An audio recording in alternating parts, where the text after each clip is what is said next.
The way we can tell the difference between sexual coercion and unwanted sex is having very clear definitions and establishing boundaries and limits insofar as we can. Now, the difficulty lies in how we used to define, or how we primarily define, sexual assault and rape, which is either using a legalistic definition, so that should be force, threat of force, or incapacitation. And this often bleeds into the common understanding of sexual assault and correspondingly the resistance that the general public, sometimes scholars, believe is intrinsic to defining sexual assault. That is, women should resist violently or resist verbally or say no in very clear, explicit terms.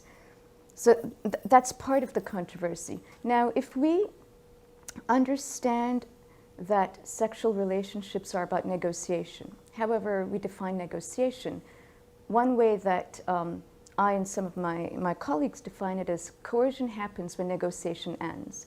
When the negotiating party no longer expects a reply, doesn't expect any advancement in the communication process, no rebuttal, no discussion, but simply pressures and pressures without any realistic expectation of a reply or negotiation, that's when we define it as sexual coercion.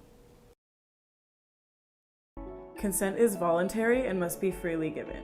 Consent is a dynamic process. Consent is active. Consent is ongoing. That means it doesn't just happen once. Consent can change at any moment, and that's okay. Asking for consent means checking in and paying attention to body language. And what your partner is and isn't telling you. It's communication, and it's what makes sex, sex. Consent is getting an actual agreement to have sexual intercourse or to be involved. Taking that opportunity to stop and say, do you want to do this? Yes. I want to be with you. You want to be with me. It means that you both have all of the information when you're agreeing to something. No one's being tricked into anything they don't want to do. There's 3 ways to have sex. Consensual sex, coerced sex, and forced sex. You want to stay in the consent field because consent means that I've given you an absolute yes.